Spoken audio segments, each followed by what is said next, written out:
Welcome to the Rippling Pages podcast, a podcast on the craft of writing, crafted and curated by me, Liam Bishop. And I'm delighted to be starting the year with a bishop and a priest. I'm joined by Rachel Mann, an Anglican priest and author of over 15 books. Ordained as a deacon in 2005 and a priest in 2006, she's written on topics transcending gender, sexuality, and religion. She's also appeared on BBC Radio 2 and Radio 4.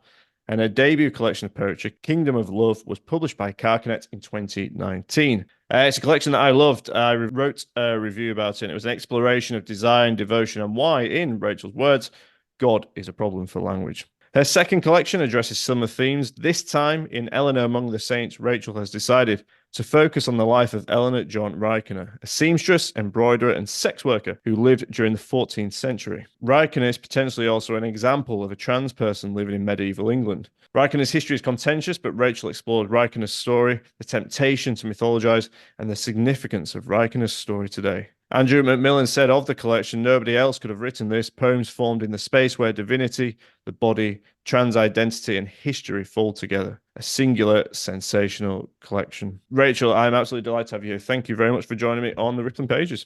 It is amazing to be here, Liam. Thank you for having me on. It was your poetry that I first came to you, and it, as I said in the introduction, it absolutely just excited me.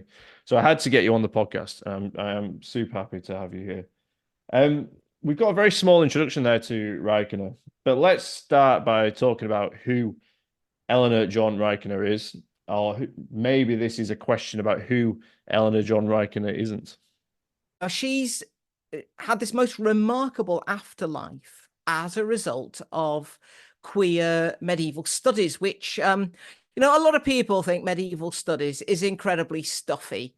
Don't you believe it for a second. It is one of the queerest parts of historical and literary study. I guess Eleanor appeared as a result of some really serious scholarship, looking at various archives. So the only record that we have of the life of Eleanor Rykener, sometimes called John Rykener, is from court transcript. She was put on trial by the Mayor of London in about 1394, 1395, and accused of licentious behavior with a priest. And during her interrogation, Eleanor tells this tale about how she lived a life as a seamstress, as a barmaid, as I guess what we might now call a sex worker, having sex with priests and nuns, sometimes for money, sometimes for pleasure. There's even people who have said that she indicates that she was married at one point to a man. But here's the thing, Liam, you think, gosh, who would have thought such a person might have existed? Because, of our vision of what the Middle Ages was like. Well, did she exist?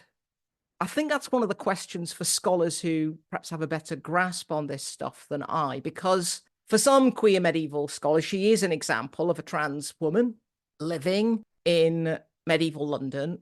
Others have suggested that she's actually a kind of cipher, really, that her story's almost been invented as a warning to those who might, in what we would say in modern terms, were pursuing a queer lifestyle.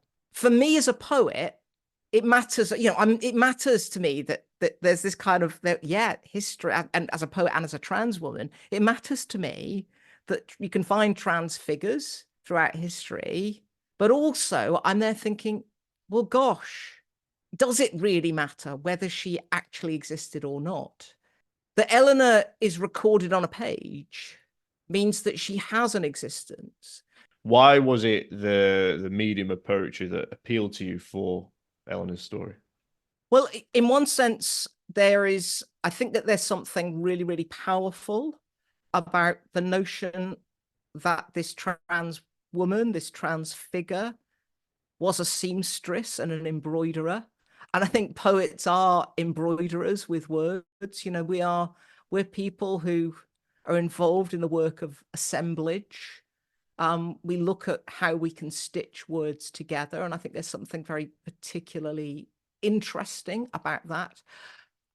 I also think poetry can achieve, through its desire to stick with the trouble that I think we find in language, its kind of slipperiness, it's sometimes it's inability to speak in the way certainly I want to make it to make language speak. Poetry has a very precise and particular way of working with fictions and counterfactuals. And particularly as someone who I guess has been most definitively influenced by the lyric tradition and the lyric modernist tradition. And it seems to me that poetry so often operates in the realm of fragments that we're seeking to bring together in ways in which are illuminating, but don't always make kind of logical sense. So there's something very particular about poetry and this figure. And I guess as a trans person now, I mean, I suppose to try and put it in the context of my own narrative, I'm so conscious of how disputed trans identities are in our society now, but I'm not sure they've ever been much less disputed, Liam, that there's a kind of erasure. And I think that very often, despite all of my privilege, you know, I'm an Anglican priest. I'm involved in the established church, you know, I have position and all of that jazz. Trans people's experience is so often erased, and I've often found that I've needed to survive in the institution to turn down the volume on my transness, I guess. And that's an indication to me of the extent to which transness is difficult to say in the English language. Yeah, well, thank you for sharing all of that. And there's lots in there, and there's lots to unpack. What strikes me is whatever this story is about, thinking about what you said in terms of how it relates to poetry, I'm just really struck by how, I don't know if viscerality is the right word, but it's so embodied. It feels so lived. Eleanor tells us a story about how our bodies are in the world.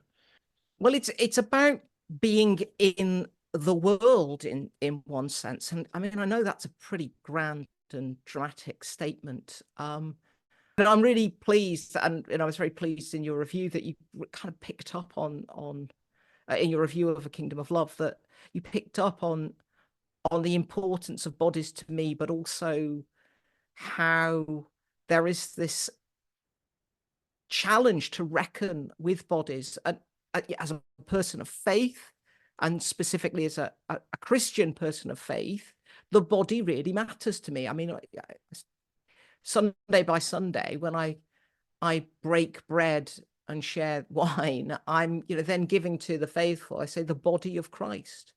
And those people who are Christians are called to be part of the body of Christ. And that is an incredibly real and visceral matter for me.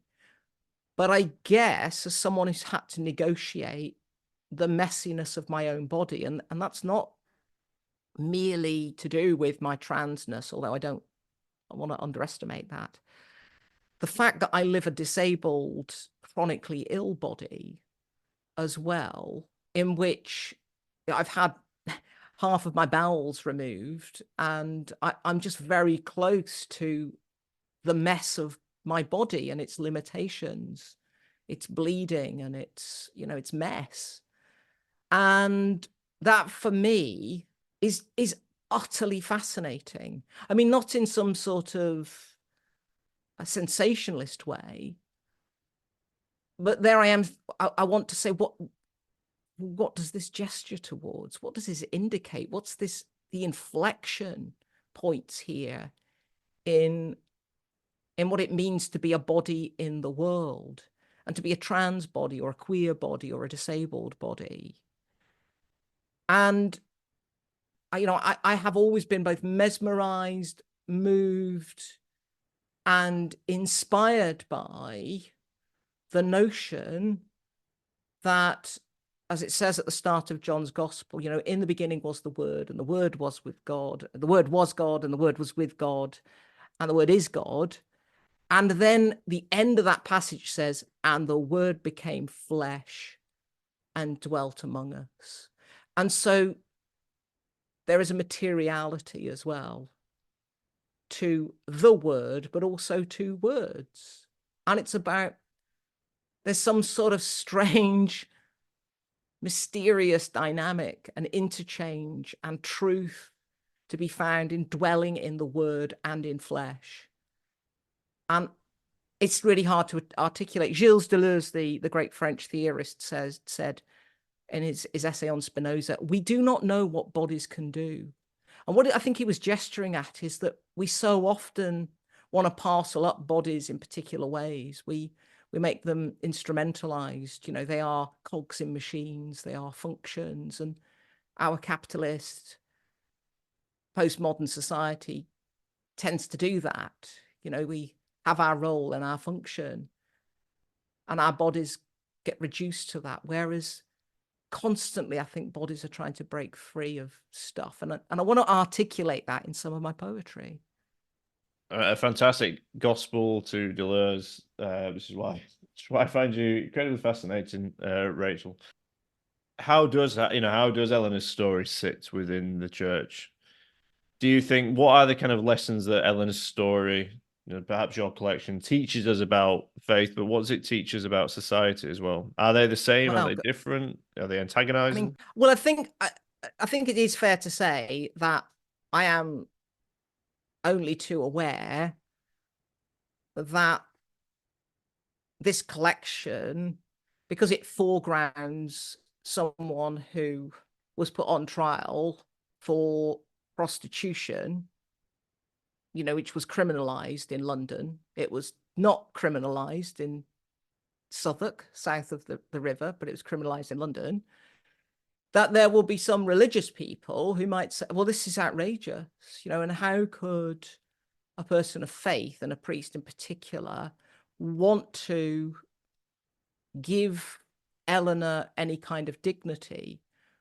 But I think that what a story like Eleanor Reichner reveals to us is just how complex and messy and interesting a place like London was at the height of Christendom.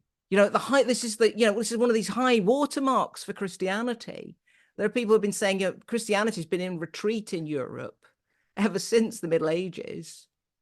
And yet here we have this culture where figures like Eleanor could exist. And there is documentation of at least one other trans woman.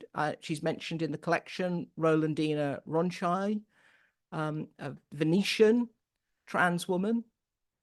These are people who we are told they couldn't possibly exist in the kind of narrow-minded world of the medieval. But also, this is a world where those who were charged with the responsibility of leading the people of God in worship, priests and nuns, might have been getting up to all sorts of saucy and naughty and transgressive activities. We're going to have a quick break on the Rippling Pages. Now, if you are enjoying today's episode, we've referenced why not give us a 5-star review on your favorite podcast provider. It boosts the episode and in turn boosts the audience of this fantastic books that we've got coming to you. Thanks for joining, and I do hope you enjoy the rest of the episode. It seems like this idea of she could have existed, and that seems like quite a pertinent message for what you might be saying about today, really, that these people do exist and that they should be given the space to exist. The records show that Eleanor might have had a job. She was an embroiderer. She was a seamstress. As much as you seem to write about things being connected, they also seem to disconnect as well. How much did exploring Reichner's craft, the kind of realities of Reich, and I guess it's a question of how does this sort of imbue the fact that you've imbued your craft with it, your poems with it, does it sort of give more validation perhaps to their life, give it, make it more concrete to some extent? I've been fascinated by the craft of sewing and seamstressing, or whatever the gender neutral version of that is, for a number of years. I'm someone who got to a point in my life when I decided I actually wanted to get a sewing machine. I wanted to start making stuff. And I think one of the things that I learned about all of that is that it doesn't matter how good you are at sewing, you will always need a device called a seam ripper. In other words, there's a special device that you use, and it enables you to sort of tear a seam without damaging all the fabric. It's about pulling apart as much as bringing it together. But I also think that there's something of, certainly my own experience of being trans, in that image as well. I'm someone who, at least I like to imagine, I'm reasonably at ease with myself.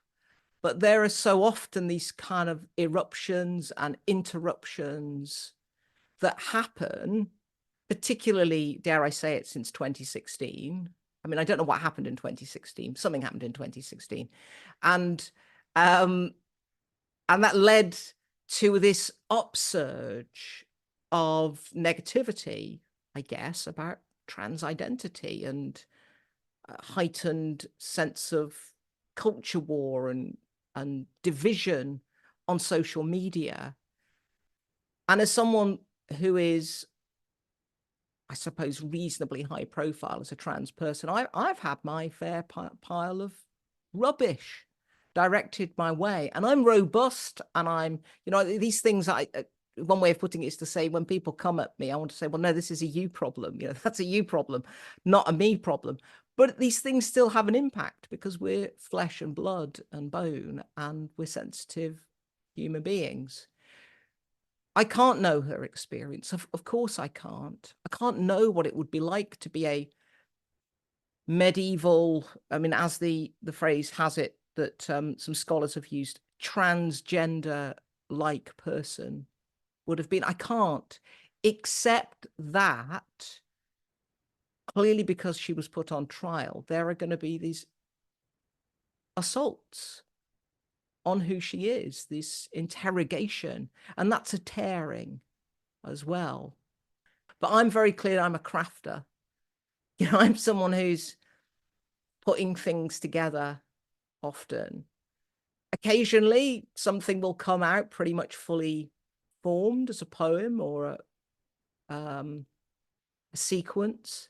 But more often than not, I'm going back and I'm working the material, and things fall off. I mean, I think there's even a poem in the collection called Deleted Lines. So there's a kind of violence as well, actually, in the making of poems. I mean, I don't know if you can give us a sense of which aspect is violent. What do you consider violent about it? How it relates to sort of how you feel about it, or is it more you think just the act of it is a sort of act of violence? But there is a sense of constantly trying to learn and relearn my craft. I am unafraid of taking the difficult decision, and there is something surgical here, and maybe it's because I've had experience of so much surgery in my life in one form or another. Excising, maybe that's better than violence. There's an excision that sometimes needs to happen in order for something better and new and fresh to emerge. And gosh, I mean, if we're talking in psychoanalytic terms, I mean, we could really have fun with that, in terms of my journey as a trans person, as it were. The sense of, what has had to be lost in order for something new to emerge. But there is something really significant for me in seeking to write, and this is so naff, and it's a naff way of putting it, but trying to write better poems, write better poetry, more precise, more, at least something that approximates more closely to what can be said or what might be said. That requires at times the most ruthless excision. But I think one of the reasons that I ultimately put that in and I guess stitched together a new poem from those deleted lines is my recognition that sometimes there are really, really good lines, great lines that have to go in order to set a poem free. But I didn't really want to let some of those lines go, so they've come back in an entirely new way. Well, it's interesting that you pick up on this poem, and it's so interesting to hear you say about how it came together, because you wouldn't have discerned that from simply reading it. But what there is a lot of in there, just reading it now, is I don't want to call it. Well, there is some relatively violent imagery, but there's lots of sort of verbs that relate to sort of deletion or excision or cutting. All these verbs in there, kills in there, sharpen a knife. There's all these words in there that sort of do relate to a sense of, as I said, cutting or excision or deletion, which seems to imply what you've sort of discussed there. But I think this is also symbolic of the collection itself. I think there's quite a lot of this throughout the collection, and especially how it relates to the body, lots of images of sort of woundedness, discardedness, killed even, as we said, corruptibility, incorruptibility, all these kind of different things in opposition, in agreement, opposition. We have spoken a lot about the body here, but I don't know if something of what is said in deleted lines just sort of is a bit more relate to the wider themes about the body that you discuss in your poems. Wound is closely related to vulnerability, vulnus, Latin for wound. So you get vulnerability, trauma, Greek for wound. And it probably won't surprise you, because I'm speaking from a religious perspective, that I do not think that in and of themselves, vulnerability, vulnus, wounds to the body are bad things in and of themselves. There is something profound in the Christian mythos about the notion that God incarnate, God himself, becomes wounded, and wounded to the point of death. But I also need to reckon with the fact that wounds, whilst they open us to the world, they're a way the world can get in. They can be points of infection as well, can't they? They can be the point at which all that we are flows out of ourselves and we're left dead on the ground and there is no return. And I feel as if I am not prepared as a poet who happens to be religious and who happens to be trans, if I'm not prepared to go to that particular site, the site of vulnerability, of wounds, of trauma, then somehow I'm not actually treating with the facts of what it means to be someone like me in the world, and indeed actually to be a human being in the world, whether you're religious or not. But the key thing for me, Liam, is that whilst those are places I need to go to, one of the things that I'm trying metaphorically to keep at arm's length at times in the poems is a capitulation merely to those wounds. What I mean by that is that it's so tempting to become so overwhelmed by those places of pain and trauma that just drives the poetry. And at that point, I feel, maybe because I've written that kind of poetry 20, 25 years ago when I was really trying to figure out my craft, if I let the pain and the trauma drive the poems, they become diminished as poems, because my responsibility as a poet is to stick with the language and kind of break the language as well, or let the language break me. I guess sort of work with the trauma that's embedded in the language in such a way that something fresh comes out. They are not just simply me saying, let me pour out my pain here, you know, or let me pour out my trauma, or let me try and articulate someone else's trauma. They are artifacts which offer something, gesture to something beyond any one particular set of experience. There's something incredibly potent about attending to particular bodies in particular situations, but doing it in such a way that it becomes its own thing that others then can read. I don't know if there's a sort of implicit kind of wishing there or comment about, you know, Eleanor and Eleanor's story, and that it is, you know, that it is alive one way or another, that it has been brought back and people will now see that for what it is too.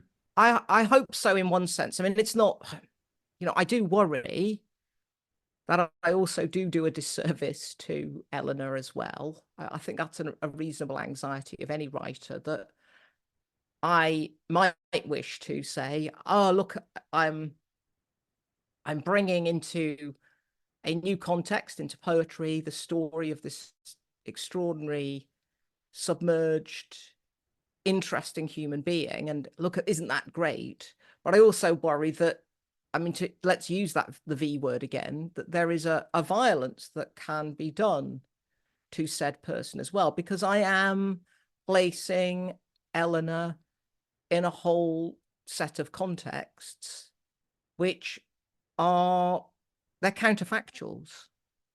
And I want to find joy in that. I want to say there is such a thing as queer joy or trans joy, and that there is something joyous in that. But there's also this huge risk as well about making Eleanor my plaything. And I do draw attention to that, I think, in various places. I mean, I think most significantly, and it's the poem about which I guess most anxious in one sense, is Eleanor as a 16-year-old murdered trans girl, What Is Known. Because I can say, hand on heart, that poem was written as a response, a profoundly emotional and intellectual response to the death of Brianna Ghey, the young trans woman murdered in Warrington. But the final line of that poem also indicates my fear as well, that I'm doing a disservice. You know, it's the poem itself is 14 lines, so it's a kind of sonnet. It's as such, it's a love poem, and intended as a work of love and a work of trying to recover a voice of someone who's wiped out. But that final couplet, I did not know a body could be killed multiple times. I think this might be one such attempt. There is this indication in that, I think, on my own part, of my own anxiety that I do a disservice to Brianna, and maybe I do a disservice to Eleanor, because I've brought people who never wanted to be in the public sphere into my own poetry collection for a public to read. You seem to go back to that word you said not long ago, responsibility. It seems like you feel like quite a lot of responsibility in this collection.